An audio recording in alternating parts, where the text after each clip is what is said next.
అరే వాల్యూమ్ బెటరా.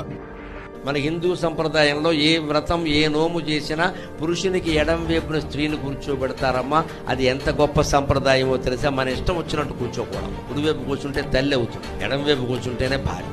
ఎందుకని దానికి లెక్క ఉంది. పూర్ణస్వరూపం పురుషుడు, సున్నా. పురుషుడు అంటే శూన్యం, ఏమీ లేదు. సున్నా.